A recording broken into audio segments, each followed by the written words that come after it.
I tried to put in my Splatoon 3 was so gay video the idea that the media gets the audience it deserves.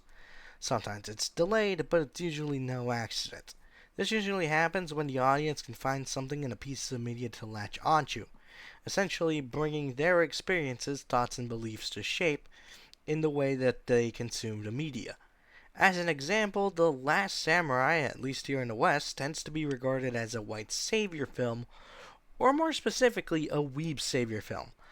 This is because it follows a similar plot to, say, Dances with Wolves, but also because the idea of a Westerner traveling to Japan to find themselves is a pretty common trope. However, to the Japanese audience, it may seem more as a microcosm of the Meiji Revolution, as well as other things that are continuously going on in Japan. Not just because it's set during the Setsuna Rebellion, but because it harkens to the still reoccurring debate between traditionalism and modernism. It frames the question on how much of the country's soul should be sacrificed in the name of progress. So, with all of that in mind, on February of 2020, the light novel for Alya Sometimes Hides Her Feelings in Russian debuts into the world and slowly becomes a success. Enough so that a manga and anime adaptation would follow. But before that would happen, almost 2 years after the premiere, Russia would invade Ukraine, and the Russo-Ukrainian War would begin.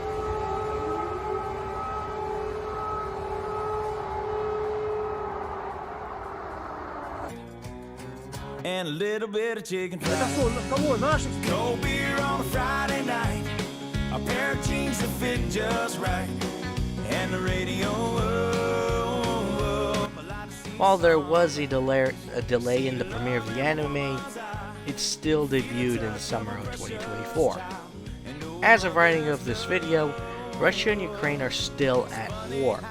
So naturally, within the Western audience, the war is still in the back of their minds, especially when the governments of our nations are funding the Ukrainian effort. Alright, so let me just put all my cards on the table. Yes, I am pro-Ukraine. I do believe Russia is the main aggressor here, and that the US should help Ukraine since what happens here matters over there. You can say all the anti-Rusky propaganda has mushed my brain, but I still think it still works pretty well. And to prove that, I'll also say that the author, writers, director, pretty much anyone who was involved with the creation of this anime probably weren't thinking about Crimea or any of the things leading up to the war. Anime does take a long time to make after all. Still, I think this is an angle worth exploring, though probably not that thoroughly. My purpose is not to persuade, but to examine from all academic lenses possible, to see the impact of media in reality, and vice versa. Plus it gives me an excuse to show y'all Zelensky playing the piano with his pecker. Seriously, the things we look back on. So if you're not immature enough to deal with it, then, I don't know, watch the other stuff I make.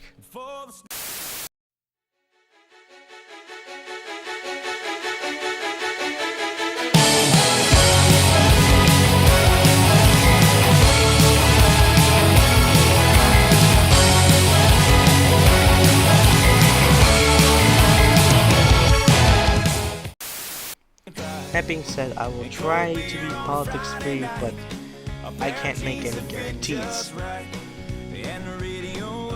But at the very least, I'm disclosing my biases, which technically counts as good journalism. So with all that being said, we're going to talk about Alya hides her feelings in Russian now. Okay, so normally I intend to talk about, all the production and animation stuff at the end, but I think for this anime, we're probably going to have to make an exception. Just trust me, it's going to make a little bit of sense later on. So just looking at the anime right now, I can kind of tell you honestly, it looks pretty good. Like, I can easily tell that there was a lot of effort that was put into this. Like, I noticed how a lot of the characters, when it comes to like the hair, they have like this whole two-tone effect going on. Like, for example, like with Alya's hair, it's not just white; It's white with a little bit of pink in there. For the for Suo and Kuze, I noticed that it's not just black hair. There's like a little tinge of brown going on in there. And yeah, like I said, just making the thumbnail, I realized that they kind of all have this whole primary secondary color thing going on, which honestly is it's interesting. It's interesting. Also, like I noticed, like the backgrounds and all the other stuff, like there's a little bit more. Like they're definitely putting in a lot more detail than I would have expected. Like you look at the crowds and it's like sometimes it's noticeable. It's not really noticeable when they do use CGI or anything like that. Like I know usually you kind of expect to see like a little bit, but it's very clear like they very much focused on a lot of detail and with even some of the background characters. Like there's no blob out there that is supposed to be implied to be a person or just a randomly generated CGI crowd. You notice that they put in detail in even the minor characters, which I gotta applaud them for that. And of course, as many of you have probably noticed with all the memes flying around, these characters are extremely expressive. Every time, you can very much tell they are lively as heck. And, I can appreciate that. Now, in terms of voice acting, honestly, the voice actors are putting their all into the way they speak. You can watch this whole thing blindfolded and with only I'm pretty sure if you watch this thing blindfolded, you can tell the Japanese voice actors were putting their all into it. Also, and just as a minor little shout out to Alya's VA, both the English version and the Japanese version. I haven't really seen a lot from the English dub, but the fact that they actually went the extra mile and tried to, find someone who actually speaks Russian, that says a lot to the dedication they have. I do want to ask though if anyone does actually speak Russian fluently. How well they actually said it, or if it's just, they kind of sound like I really want to know how good of a job they do, or if it's just it's passable, or it's very clear that a foreigner is saying it. I do want to know what it sounds like. I will say though, at least in terms of music, the opening is fine. It's pretty good. But I'm curious as to who was it that decided that the ending themes should be different in every episode. At first it was I heard from someone that a lot of the songs chosen for the ending are supposed to be love songs from the 80s and 90s and all that. But then I watched some of the endings and it's okay, they're using the Haru Haru Yukai, the Haruhi Suzumiya song. And then they use World is Mine by Rio.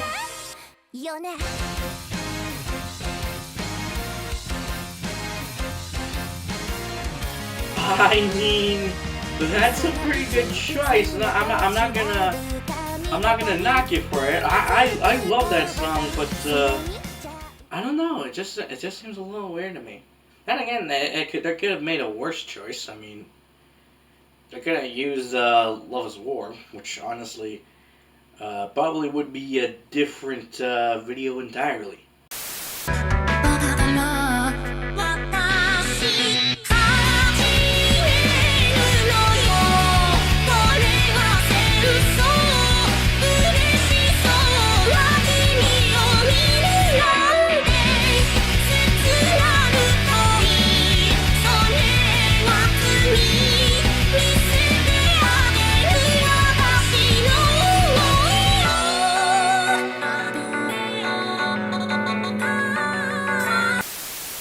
I will say this, though, when it comes to characters, usually in anime you get characters that are kind of flat.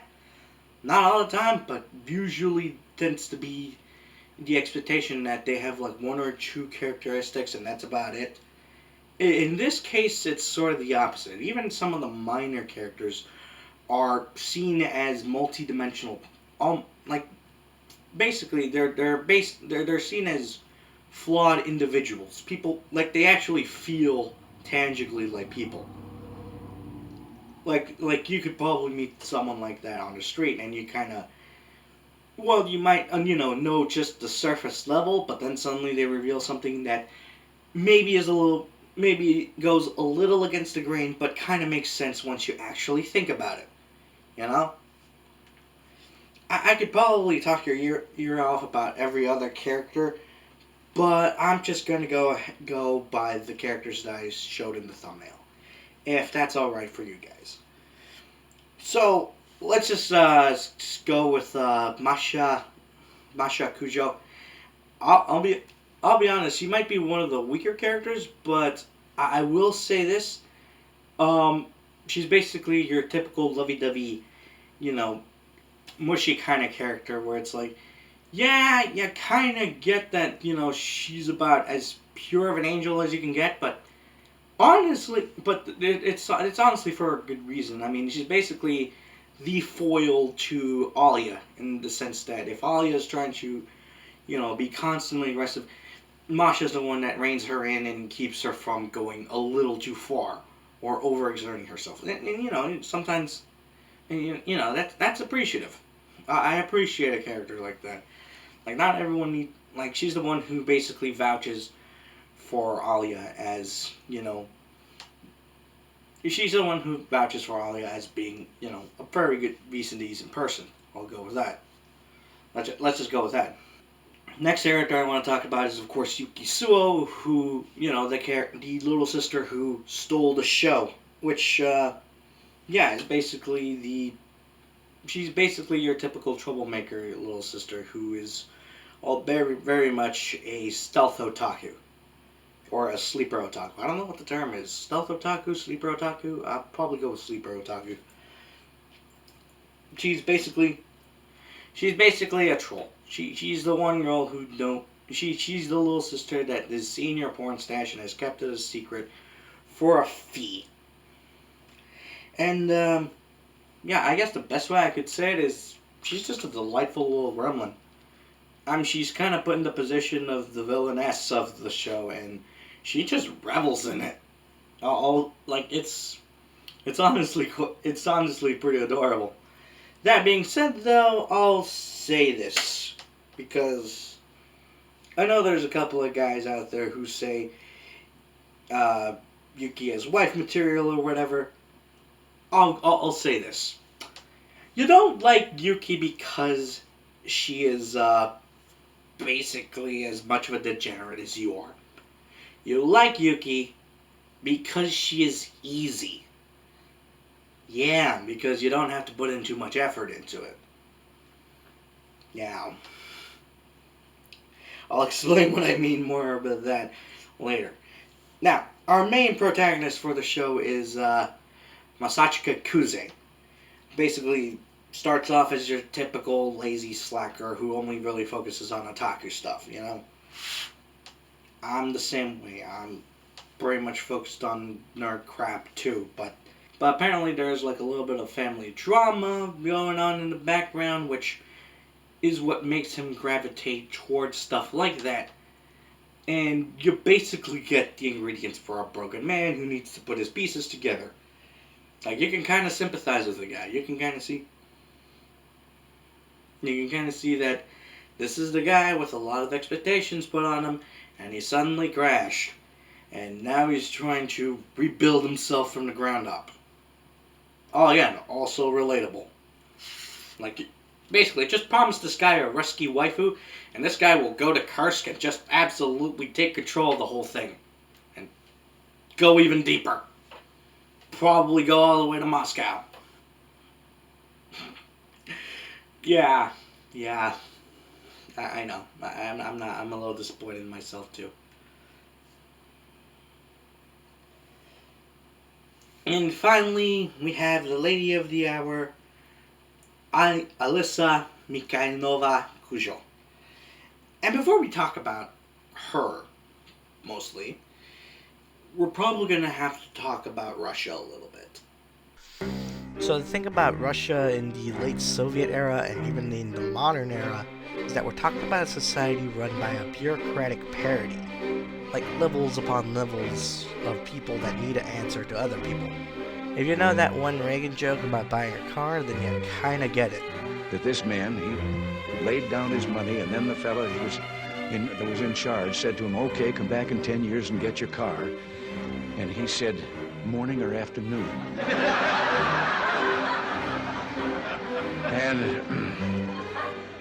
And the fellow behind the counter said, "Well, 10 years from now, what difference does it make?"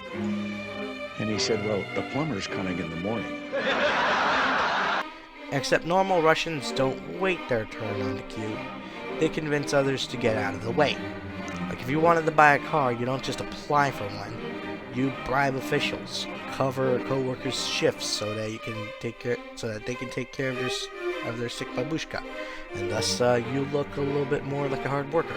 Trade a Tokarev for a couple bottles of vodka, catch a party member in an affair. This attitude goes all the way to the top. If you've played the KGB mission from Call of Duty Black Ops Cold War, then you kinda get it. It's not really stealing and extorting for the hell of it, it's about survival. Everyone to some degree or another is two-faced because, well, that's how anything gets done. And that kind of attitude has managed to seep into the modern day. Like the guys at the tank convoy on the border with Ukraine sold the fuel from their tanks for some extra cash because they really didn't think they were going to invade Ukraine. Same goes for the guys selling the ammo from their supply depots, and it's pretty much why Russia is buying ammo from North Korea. Why not sell a crate of grenades to a tanker and his gay Scottish lover? You get some money for your sister's surgery, the guys have a romantic day blowing up trees in a nearby forest, and as far as the Ministry of Defense cares, you still have a full stockpile. No one was really gonna ask how much they had. So all said and done, what does any of this have to do with Alya? Well, basically, this kind of environment creates a mentality. One about basically affects a lot of Russians in terms of behavior. Basically, if every couple of minutes you're trying to figure out how you can take advantage of the next person, then logically you would think, how do I avoid being taken advantage of? Which basically means keeping a lot of things that would make you vulnerable to yourself. And this whole thing is basically shown within the first couple of minutes of the show. I mean, basically, what do we know about Alya? Well, she's basically an ice queen. She's basically an ice princess. She is part of the student council.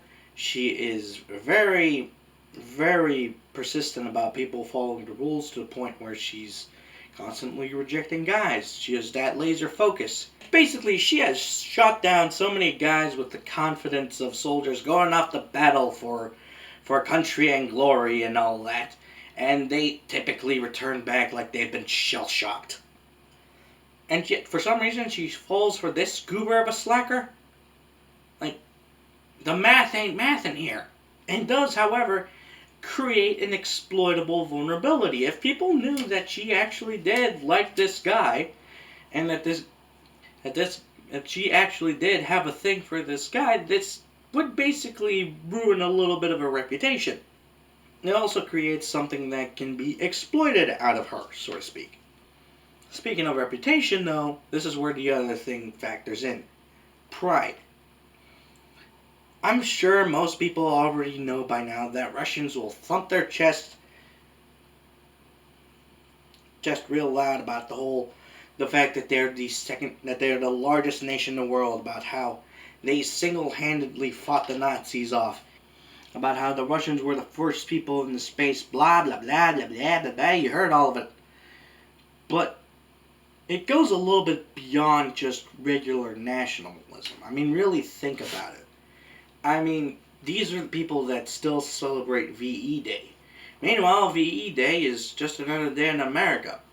You could argue it's probably because of lack of patriotism, but I would argue it's probably because the United States has had so many other big accomplishments that if we started celebrating all of them, we'd kind of not do much else. And we'd stop doing other things that might be worth celebrating. Basically, they hype themselves up to be like some kind of Ubermensch when the reality is they're not that different from any other people. Maybe even slightly below average, but honestly, that's just being mean to them. Yeah, basically, Russians are just that prideful. They're willing to boast and over exaggerate in a way. However, here's where we hit one major difference between Alya and your typical Natasha from like St. Petersburg. The big difference is Alya can at least back up what she claims. So basically, Alya is a specific breed of Russian. Like, the kind that Russia wishes they could keep within their borders, but can't because they can't really offer her something that she would want. Basically, like any Russians, like any other person with intelligence or skills that are valuable, will typically want to leave their country for a place with better opportunities. You know, the typical brain drain kind of thing going on. Basically, anyone from any country that is typically smart enough will typically go to another country that offers better opportunities. This is typically the United States, Western Europe, or in the case of Alya, Japan. I think most of us have probably heard of someone who's like used to be a doctor in like the old country, but then came to this country and they make a lot more money working at McDonald's. I don't know. Certainly a lot of the Cubans I've met. Basically, Alya was at least at some point cognizant of the fact that if she stayed in Russia, a lot of the effort that she would put into stuff would basically go unrecognized and unrewarded. So she essentially moved to Japan, where, in theory, that effort and skill would actually be rewarded. She actually does want to work hard, and that's basically where most of her pride comes from. Why does she like Masachka? Because she basically showed her that it's not enough to just be hardworking. You also gotta be able to do things the smart way. You also gotta be able to get other people motivated so that they'll work hard too. You know, yeah, it's basically an example of Japan, where basically as a country they've pretty much faced war, they've faced earthquakes, they faced typhoons, and the only way they got out of those things is by working together. This is a country where everyone pulls their weight. No one stays, where everyone puts in their all and everyone pulls their weight. It's that kind of country. Alya, in a way, is sort of aware that that's kind of where her shortcomings comes, and that's why she wants Kuze, so to speak, because he is presumably the person that she needs, and presumably the person that can basically help her get to where she needs to go. And Kuze on the other hand, Masachka on the other hand, wants to see her accomplish that and is willing to help her out. Which honestly, I think is actually pretty interesting. And which honestly, I do want to see them try to succeed. It does give you a dynamic that you do want to see. So about 3 episodes in or so, the story starts to revolve around Masachka essentially being persuaded to join the student council, and essentially how, despite having a couple of reservations about the whole thing, and despite being a slacker, he actually does seem to have the skills required for that, and eventually he is asked to help Alya in her future campaign for student council president. Yeah, basically it's basically this is a recolored version of Harrison Waltz. Oh crap, there's another thing going on. You know, honestly, maybe you're right. Maybe I should just stop, injecting my own politics into this. But I can't help it. It's just, if I see it, it's there. It's like, holy crap, man. I apologize. Like, then, and I'll be honest, that's certainly interesting. It certainly is gonna create a promise where, even if the romance is going at a snail's pace, at least there's something for the audience to latch onto, to say, hey, stay tuned next week so see what's going on there.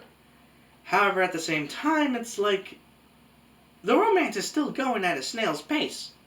Not just at a snail's pace, there's a little something about it that doesn't exactly sit right with me. Let me see if I understand this well. So Masachka knows Russian, Alya is flirting with him in Russian, and he does not want to tell her that he knows Russian in fears of Alya being essentially too embarrassed to talk to him ever again.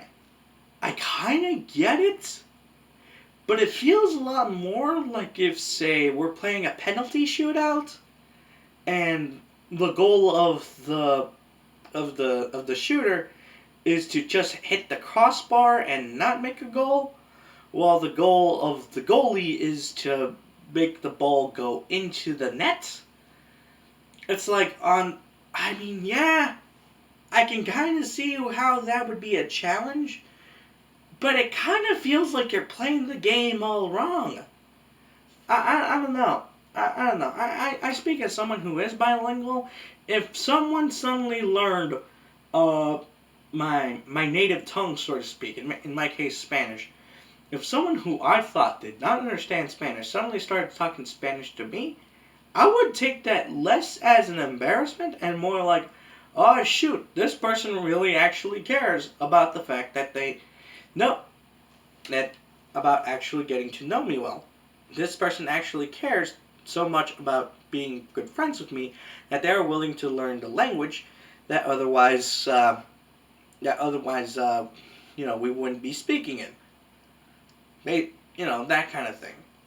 I mean, and yeah, I mean, this is one of those things that actually takes a lot of effort. I mean, you and I as otakus have tried learning Japanese, and and for the most part, we understand that it is a difficult thing to learn. So, I don't know. It's like showing that you know another language would not be seen as cool, but it would actually be maybe like an ultimate demonstration of love, so to speak. I mean, I'll say this. Russian doesn't exactly sound lovely to me, but I kind of get it, you know? It's like, I kind of get it. Like if I would probably be both impressed and aroused a little. Okay, here's what I mean.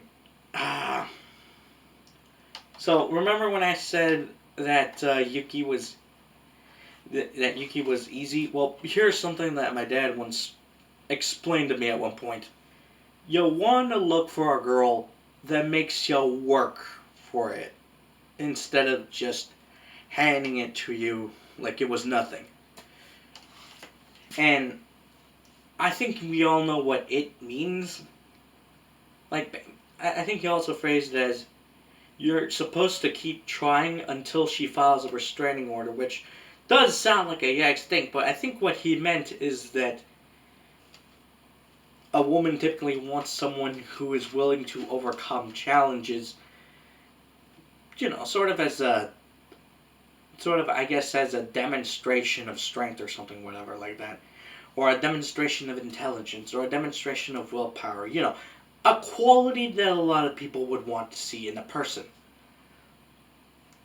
And basically in the sense of, I think the reason why Alya is constantly flirting with Masachka is because she wants to see if Masachka is willing to put in the effort to learn Russian and thus do what she asks of him, so to speak.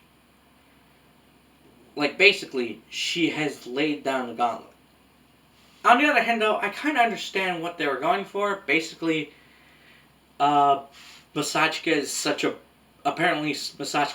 a broken individual and apparently stricken by depression that he is not willing to sort of take that final step, so to speak, and just reveal to Alya that yes, I do know Russian, and I do want to actually have a decent relationship, but I don't know. I don't know. It just seems a little off for me. I don't know what you guys think, but this is kind of the thing that is kind of where I'm like, if I wrote this, I'd probably write this a little differently, is what I mean. So, for some reason, I haven't exactly been able to find a good answer for this. But I'll go ahead and say that Alya sometimes hides her feelings in Russian, is a fairly decent anime. It's fairly decent. I think the big problem that I have with it is that there's so much in terms of what it does right that the one thing it does wrong is kind of keeping it from actually achieving greatness. Like, I'll give this show a 3.1 out of a possible 5, but like I said, it's like, it feels like this show could have done a little bit more, or rather the story could do a little bit more. It just decided not to for whatever reason, and it feels like a lot of the characters are sort of rebelling against the story to just sort of, actually do what they feel like would make it a better story. But that's just my opinion. Speaking of rebellion, this is kind of the part where I get into my soapbox. I think it's pretty easy to generalize and assume that all the people of a single nation think the same, when reality will typically say that is not always the case. And Russia as a country is no different. I think it's safe to say that much like there are I think it's safe to say that there are definitely a lot of people that would disagree with a lot of the decisions being made by their leaders in Russia. And honestly, the longer the war in Ukraine goes on, the more these voices gain in power. And the more likely it seems like there might be a point where there will actually be a regime change. And it seems like already there are people who are openly rebelling against the status quo in Russia. For example, it is rumored that a lot of the intel that is going to the Ukrainian Defense Force is partially coming from the FSB, which is basically the modern successor of the KGB. Seems like even nowadays there are still moles in the Lubyanka building. I have no idea how this got past me. And actually, now that I think about it though, this could just be absolutely nothing. But anytime we see Alya and Masha, they typically refer to themselves as Kujo and not Mikhailova Kujo, which would technically be their full names. Like, you could probably chalk that up as a quirk of language, or just the idea that the Japanese will prioritize your Japanese name over whatever foreign surname you have, or whatever reason. But I think when you consider the fact that in the story, Yuki Suo and Masachika Kuze are meant to be siblings, and they have completely different last names due to circumstance, I think it's, family drama and all that. I think it's safe to say that the fact that Masha and Alya both go by Kujo rather than Mikhailova Kujo is probably a statement of some kind. Possibly the implication being that despite Alya and Masha being essentially still holding on to some parts of their Russian heritage, that they ultimately consider Japan their home. After all, this is where all the people they care about are, in Japan. And that it's more likely that she would align her interests thusly. So, I guess what I'm kind of going by this is that Roshidere politically might be more inclined towards the Nafo Dog side than the Vatnik side. I'll let you Vanix, seethe in the comment section if you want. But, there's evidence in the text. I don't know how to tell you that. But yeah, I think overall I would recommend Rushidere. I think it's a cute romance. There are a couple of things that just irk me, but honestly, I think that's just from my perspective. But overall, I don't really see anything that offensive in there, and I think it's honestly a cute romance. So, yeah, I hope to see it in season 2, and I hope it's just as good. But yeah, let me know what you guys think. It's been a while since I've actually done an anime review.